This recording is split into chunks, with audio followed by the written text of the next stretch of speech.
आज आम बनइबा सबुठ tasty crispy कोबी धनिया पकोड़ा। कोबी पकोड़ा शीत दिन गोटे कॉमन रेसिपी जेहेतु बहुत भल फ्रेश कोबी मिले तो कोबी पकोड़ा समस्ते घरे बनाती। हेले आज ये कोबी पकोड़ा को आम टिके भिन्न शैली बनइबा जहाद्वारा ये पकोड़ार स्वाद आहरी बढ़ी आपण मैंने घरे हो कि बाहर किणिकी आनी कोबी पकोड़ा खाइथिबे। हेले यही कोबी पकोड़ा को थरे ट्राए करंतु समस्त को पसंद आसीबो खाइबार भी बहुत भल लागिबो। तो चलते भी आरंभ करवा। नमस्कार सुची किचन आपण समस्त को बहुत बहुत स्वागत। आज कोबी पकोड़ा बनवाई एठी मु नहीं फाळे कोबी जेहेतु बड़ कोबीटे थिला सेति मु फाळे कोबी नहीं। आपण जेतिकी पकोड़ा बनइबे से अनुसार कोबी नेबे। तो प्रथम आम कोबीर पाखुड़ा को बाहर कर नबा। जदि छोट पाखुड़ा कोबी थाए तो मझिरु 2 पीस करी काटि नेबे। बड़ पाखुड़ा कोबी थिले 3 रु 4 पीस करी काटिबे। एठी मु गोटे छोट पाखुड़ा कोबी को 2 पीस करी काटि नेछि। बिल्कुल एमती छोट छोट पीस रे कोबी को काटिबे, बेसी बड़ पीस रखिबेनी काहेकि ना छोट पीस करी कोबी को काटिले कोबी पकोड़ा छाणला बेले जल्दी सिझी जिवो और पकोड़ा खाइबारे भी भल लागिबो। तो सब कोबी को काटि सारा परे अल्प उषुम पानी रे गोटे छोट चमच हळदी गुंड आ लूण पकेकी कोबी को सेई पानी रे पकेकी 10 मिनिट पई छाड़ देथिबे। 10 मिनिट परे कोबी को भल भाव में गोटे रु 2 थर पुणी भल पानी रे धोईकी गोटे छणा रे छाणिकी रखिनेबे। एठी मुई कोबी को धोईकी छाणिकी रखी नेथिली। एबे गोटे जगार रे कोबी को बाहर करनबा। तापरे इथिरे पकेबा गोटे छोट चमच हळदी गुंड, गोटे चमच इथिरे काश्मीरी चिली पाउडर ऐड करबा। तो एठी मु काश्मीरी चिली केवल भल कलर आनिबा पई देइछि, आपण चाहिले पकेइ पारे न स्किप भी करि पारंती। आधा छोट चमच इथिरे दबा गोलमरीच गुंड, स्वाद अनुसार लूण पकई नबा आ गोटे चमच पकेबा रसुण अदा आ कंचा लंकार पेस्ट। ता सहित गोटे चमच इथिरे लेंबूर रस ऐड करदबा। आपण लेंबू रस बदल रे 2 रु 3 चमच दही दे परिबे, हेले कम खट्टा वाला दही देबे।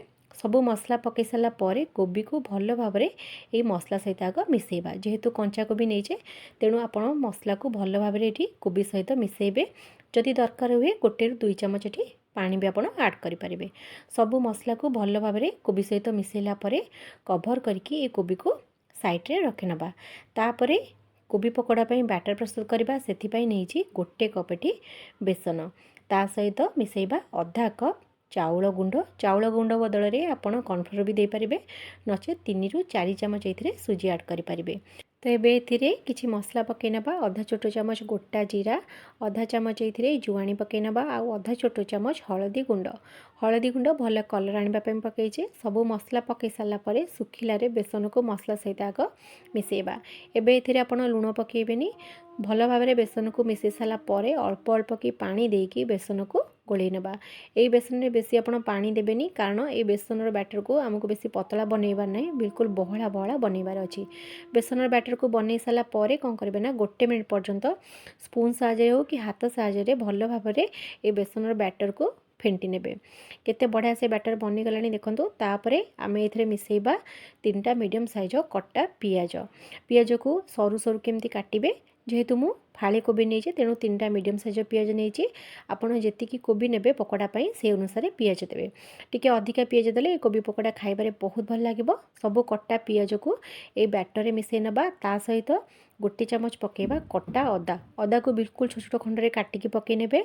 3 रु 4टा कटा कंचा लंका दबा। आपण जेतिकी राग चाहूथिबे से अनुसार कंचा लंका पकेइबे आ गोटे कप एथिरे कटा धनिया पत्र पकेबा। तो आम आज कोबी धनिया पकोड़ा बनाऊे से अधिका टिके धनिया पत्र पकेबे आ स्वाद अनुसार लूण देकी भल भाव में सब मसला को बैटर सहित मिसई नबा। एठी आपण धनिया पत्र बदल में पालंग पत्र हो कि मेथी पत्र भी एमती कुरकुरा पकोड़ा बनई पारिबे। जदि ये बैटर आपण मानक टिके बहला लगुଥାଏ ताहले आउ 2 रु 3 चमच एथिरे पानी भी दे पारिबे। ध्यान देवे ए बैटर को बेसी पतला करेंगे, बिल्कुल एमती सुखिला सुखिला आ बहला रखिए। बैटर को भल भाव में मसला सहित मिसई सारा पर एबे जो कोबी आम रखी मसला सहित गोलेकी से कोबी को ए बैटर सहित पकेबा। तापर सबको पुणी भल भाव में एबे मिसई नबा। जदि आपण मानक आज रेसिपी वीडियो भल लगी थाए ताहले वीडियो गोटे लाइक करेंगे। चैनल ए नुआ थिले चैनल को सब्सक्राइब करने। फेसबुक पेज देखुले फॉलो करने को जमार भी भूलें। ये देखो सबू कोबी को मुझे भल भाव में मसला सहित आग मिसई नेबी। सब कोबी को मिसई सारा पर मसला सहित आपड़ कौन करेंगे ना कोबी को कभर करके छाड़ीदेवे 10 रु 15 मिनट पर्यंत। एठी मु कोबी को 10 मिनट पाई कभर करके छाड़ी देइथिली। 10 मिनट पर देखंतु ए कोबी को छाणीबा पाई मु कढ़ई रे देछि रिफाइन तेल। तेल भल भाव में गरम हो गला गोटे गोटे कोबी को पकईकी छाणी नेबा। प्रथमे तो गैस फ्लेम को हाई रे करके तेल को भल भाव में गरम करने। आ कोबी पकोड़ा को छाणला बेले गैस फ्लेम को मीडियम रखिए। आ कोबी पकोड़ा को छाणला बेले कौन करेंगे, कोबी सहित पियाज को गोटे गोटे की नहीं भल भाव में छाणिबे। स्पून साहाय्य पकोड़ा पकईकी छाणिबेनी, हाथ में भल भाव में कोबी को गोटे गोटे की पकईकी छाणिबे, जहाँद्वारा कोबी पकोड़ा बिल्कुल परफेक्ट बनब। ये देखो केते बढ़िया कलर आछि। फास्ट बैच आम जो पकोड़ा छाणुले बनीगलाड़ी, एबे बाहर करके रखिनबा। तापर आ जो बड़का सब थिला कोबी सब सेम प्रोसेस तेल रे पकईकी छाणी नबा। तो आप एमती फूलकोबी बदल में बंधाकोबी भी यही पकोड़ा को छाणी पारे। बंधाकोबी पकोड़ा भी खाइबारे बहुत भल लगे। तो आम जो फूलकोबी पकोड़ा बनाऊे सब पकोड़ा बनीगलानी।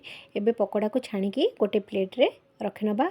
तो आज आमर सबुठारु टेस्टी क्रिस्पी फूलकोबी धनियार पकोड़ा प्रस्तुत हो गला। ये पकोड़ा को आपड़ जेकोसी चटनी सहित टमाटो सॉस सहित सर्व करेंगे, बहुत भल लगे खाइबारे। संध्यार चाह समय हो कि घर को गेस्ट आसे से कम समय पकोड़ा को बनई पारे। आउ ये पकोड़ा केते क्रिस्पी होती आप देखिपारे, खाइबारे भी सेमती बहुत टेस्टी थिला पकोड़ा। तो आप निश्चय थे ट्राए करूँ। एबे तो मार्केट रे बहुत बढ़िया फ्रेश कोबी मिलूँ। तो आप गोटे थर बनातु, छोट पिला हूँ कि बड़ लोक समस्त पकोड़ा खाइबारे बहुत पसंद आसो। तो आशा करछि आज रेसिपी वीडियो आपण मानक भल लगी बोली। रहुछि, नमस्कार।